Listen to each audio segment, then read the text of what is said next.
When we launched this channel, we didn't think we'd be reporting on the acquisition of military equipment for a country outside of the Baltics. However, recent news regarding a potential Canadian deal could see the new military purchases quickly deployed to Latvia. We take a look at this news in today's video. The news comes from Canadian public broadcaster CBC, who sent one of its correspondents to Korea to visit some of the country's defense contractors. In the CBC report, it was mentioned that self-propelled artillery produced by Korea's Hanwha Aerospace could be delivered to the Canadian brigade in Latvia within months. Here's what a Hanwha spokesperson told CBC. Promising to equip the Canadian brigade in Latvia within months. We can deliver the K9 systems, at least the one battalion or so the one regiment. We can prepare within 12 months from the contract. Then that means because we are ready to well prepared.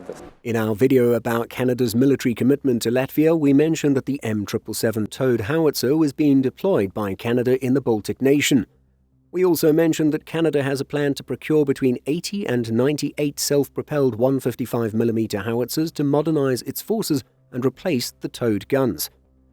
The 155mm M777 is a lightweight towed howitzer, which the Canadian military says is lighter and smaller, yet more powerful than any gun of its kind. A general-purpose field artillery weapon, it can fire at a range of up to 40 kilometers and is highly mobile and easily transportable by rotary and fixed-wing aircraft or heavy-wheeled vehicles.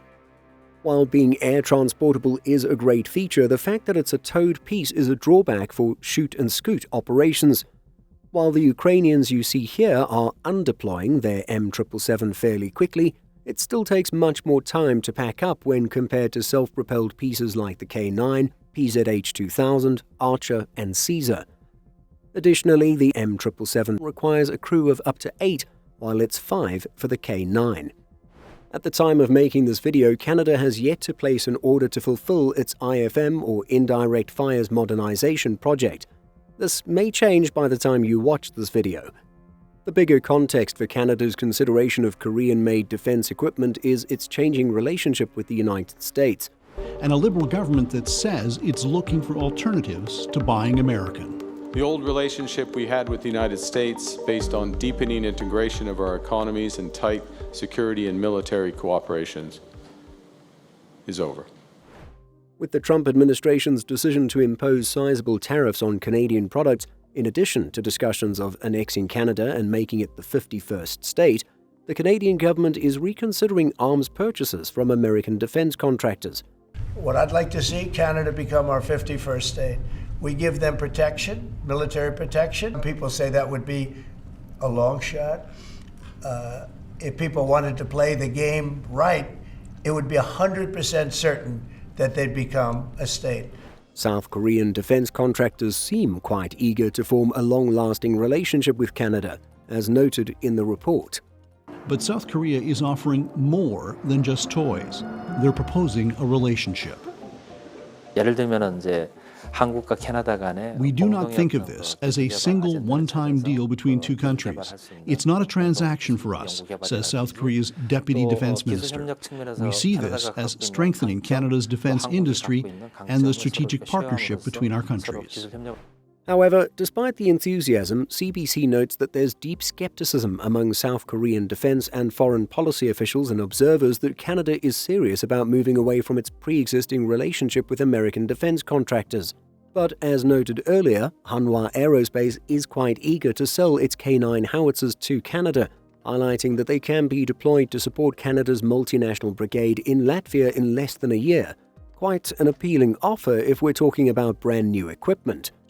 Meanwhile, South Korean defense experts point out to CBC that Europe is still figuring out how to rearm, and many of its defense industries need to retool and reopen production lines shuttered since the end of the Cold War.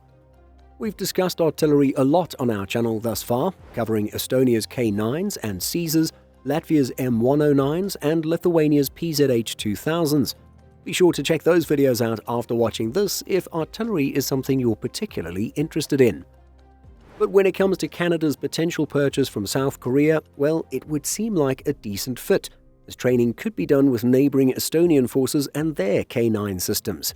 Even better is that maintenance and supply chain for Estonia's guns have already been established, something that could be more appealing for Canada. But what are your thoughts on Canada possibly purchasing the K9 self-propelled howitzer from South Korea's Hanwha Aerospace? What do you think of having them deployed to Latvia in less than a year after signing a deal? Let us know your opinions by leaving a comment. If you're still watching in these last 20 seconds, we invite you to check out our Contribee page and consider financially supporting our work.